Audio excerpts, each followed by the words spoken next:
I'm gonna start with just like a little bit of vulnerability. There were certain years when I was in college where I had exactly one friend. And it was really hard to make that one friend. And today I am going to give you a genuine how to make friends in a new city. Even clicking on a video like this, I think would make people feel a little bit shameful. So I just want to say, if you're having that experience, first of all, you're not alone. There's so many people who are in the exact same boat as you, and I'm gonna destigmatize it right now. This is a huge problem, and so many people are wondering the exact same thing, and I was one of them. So before we get into the video, my name is Katie and I talk about life transitions. I moved to 5 cities within 5 years, through a gap year, through college, through living abroad, through studying abroad, and now I live in London and I want to help people through those transitions. So if you're interested, please subscribe and follow me on Instagram and TikTok. So I found this article from Inc.com. It's called "The Scientific Reason It's So Hard to Make Friends as an Adult and What to Do About It." Older Americans are more likely to have lost touch with friends after the global pandemic, which I think is just really accurate. They say sociologists have kind of identified the ingredients that need to be in place for us to make friends organically, and they are continuous unplanned interaction and shared vulnerability. And this is from University of Maryland psychologist Marisa Franco. As we become adults, we have less and less environments where those ingredients are at play. Making a casual friend takes 50 hours on average, while close friendship take 200 hours. When you move to a new city, when you move to a new place, and you don't have family in that city and you don't have long-term friendships. Like, I have some friends in my life that I have known since I was 15. I'm 25 now. So like, I have beautiful 10-year friendships with people that like will absolutely, like, they'll be in my wedding one day. But when I move to a new city, when it's something that you've always known, those like really comfortable relationships, having to unorganically make a friend is something that we are not really taught to do, because we get put in schools and we get those, what do they call it? Continuous unplanned interaction and shared vulnerability. So when you're working on things together, like I did high school theater, so like you bond with people really quickly because that's chaotic, and you share your vulnerabilities because you're going through stuff together and you just are always around these other people. When I went to college, I thought that I would make good friends with my roommates, and I think that's how a lot of people end up getting involved in things, is making friends with their flatmates or their roommates. And I had really poor roommates my first 2 years of college, and it made it impossible for me to make friends. Okay, so now I'm gonna sort of get into the hacks. I think that that's a good kind of introduction to this conversation, and about like how there are a lot of social dynamics that can make you feel awkward or uncomfortable. But I think a really good place to start is, number one, just like work on your confidence. Work on your own self-worth, you know, something like putting a little bit more effort into your appearance one day, or working on projects, or working on school and doing something that you care about, and having those other aspects of your personality to bring to friendships or to bring to any relationship is something that's gonna be just really important off the bat. And I think like, and this is like so stupid, but I think it's like in a bunch of children's books and we forget about it, but like the golden rule I think is so important, and I don't think we think about that a lot in adulthood, but like treat others how you want to be treated.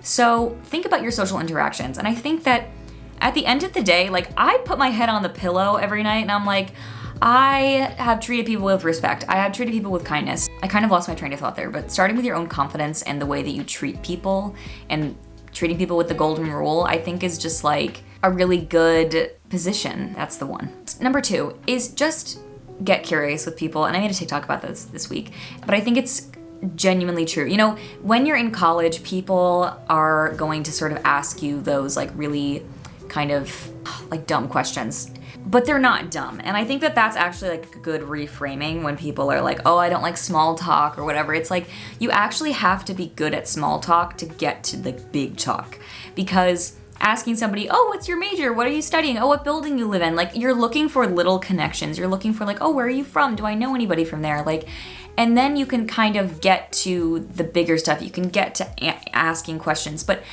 honestly, starting with being okay at small talk is like a perfectly normal and fine way to build up your confidence and build up your confidence talking to new people. And it's like a really easy thing to do in a social interaction when you have no idea what to talk about with somebody. Ask them where they're from. Like it's actually not rocket science. And I think that if somebody is offended by you asking where they're from, or like they think you're boring because of that, like, oh my God, get over yourself. Stop. Like, I would just talk to another person. Like, they're being rude. Okay, so number 3 is going to be just be open. So I think this is a really big thing that hinders a lot of people is like, you see someone or you know someone who maybe looks different than you, or, you know, speaks differently than you, or, you know, is maybe in your head, like that whole like tropes of like, oh, that's not really my type of person. So I think that like in friendship, that's a really kind of limiting belief to go into these interactions and be like, oh, well, they're not really my kind of person. Like, you have no idea. And I think that I have friends who are so completely opposites of me, but like once we got to those bigger conversations, like we had the same sense of humor. We have the same sort of hearts. That sounds so stupid. What is this, Friday Night Lights? Clear eyes, full hearts, can't lose. I think that if you actually put me in a room with a bunch of my friends, like I have friends who are complete opposites of each other.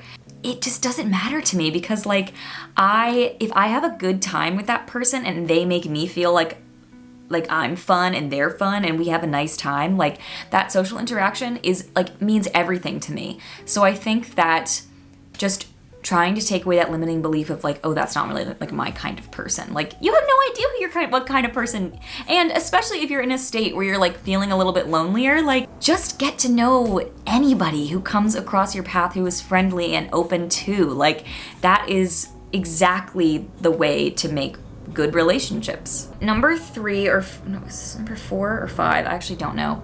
Prep like some anecdotes. I have some specific stories and I've gotten good at this, I think, because of, and maybe I'll talk about this in another video, but like through internet dating, like I have been on a lot of really like, not bad dates, but like I've been on a lot of dates where like it didn't go anywhere, and like first dates. And I think that it got me really good at sort of knowing like my good anecdotes. And this is gonna sound really silly, but like the ones that sort of tell a little bit about who I am as a person. Maybe they like disarm the other person to know that like I'm a safe lady to like tell embarrassing things to, because like that's just kind of part of my personality is like I'm a little bit of an embarrassing person. And so I think that when you share something like lightly vulnerable, like if I'm telling a person that like a go-to one of my like stories like on a first date is like, oh, like share like a bad date story, and I tell the one about like I was tickled on a date.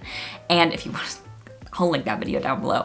But like that is just like a little funny, silly story, and I think it shares like a little bit of, you can share a laugh, you can share a little bit of vulnerability. It shows a little bit about the way that I would handle an awkward situation, and it's just like a good gentle opener, and then it maybe makes them feel a little bit more comfortable to tell me something about themselves. Also, like I've seen this one a lot is like bring up a situation or a problem that you're having in your life and like tell them, I mean, it doesn't have to be like something really serious. Like I would actually refrain from like oversharing too much. But like if you're trying to make a new friend, but like talk about your life, talk about what's actually happening and see if they have an opinion. That's a really great way to connect with another person. And number 6 is find like a repeat space. When you're in a new city, a lot of things can feel very unfamiliar. But if you want to find like a repeat space, like find a favorite coffee shop and go there, and like maybe you know the barista and you can like share a little smile or something like that. And that doesn't mean you're gonna be best friends with the barista, but it's just like a nice little anchor point of like, oh, I know that person. Like give a little smile, and just those like small human interactions can make you feel just like a little bit more confident and less alone. And I think that we kind of lose sight of that because there's so many options nowadays, and like there are so, like even living in London, there are so many places and opportunities and events to make new friends. But what I would suggest is like pick one and stick to it. So like I joined a book club my first month of moving to London. I have just gone back to that one book club. I could have switched and gone to a different one because I was like, oh, I don't really know if I click with these people. And it's like, how would I even know if I'm meeting these people like once every couple of weeks? So you keep going to a place and then you get to know people. And like now I get to go to this space where people know my life. They know who I am, and we can talk about stuff more deeply than we did, you know, a year ago when I first just went to this random event.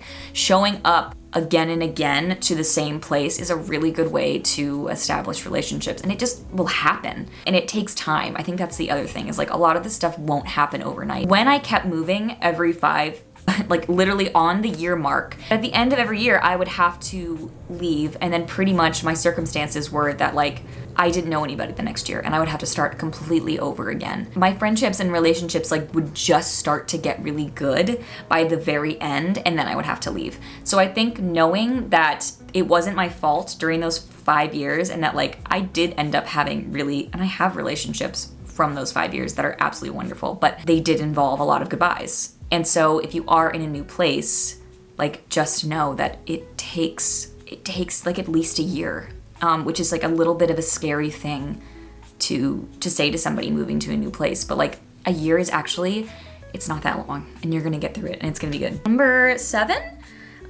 is follow up with intention. So if you meet somebody, just give them your number for coffee. Like it's a really low effort, kind of small thing. Like join a Facebook group, join a book club or whatever you're interested in, sports, and like if people are going to drinks afterwards, say yes. I always say that on my channel, but like just say yes. If people are, meeting up, people are exchanging numbers for coffee, be like, oh my gosh, can I come too? Most of the time, people are not gonna be rude and they're going to want you to come, especially if you've just been someone who's generally nice and inquisitive, and like you're not being an asshole, like you're gonna get invited. Because especially if you're in a space like that where people want to make friends, like what's the harm? Like you'll go and maybe you click, maybe you don't, and then you've already had a new experience. So if you guys have any tips, please leave them in the comments below, or if you have any questions for me on this topic and my own experiences, and maybe I'll like tell more of like my own personal stories and like a Q&A. I've thought about doing a Q&A recently, and I got some good questions, but I'll just say hang in there, subscribe if you want more tips and tricks about moving to a new place, because it's scary and you're not alone and it's gonna be okay. And if you're ever feeling bad, just come back to my channel and I'm sure there's a video of me crying somewhere that you can watch and be like, yeah, it's not that bad. Or maybe it is that bad and we can do it together. Subscribe, like, comment, and follow me on all the places. I did just start a podcast with my good friend Louie called Oi Mister, and that comes out every 2 weeks. So yeah, thank you guys so much for watching, and I hope you have a good day. Lisa says to have fun.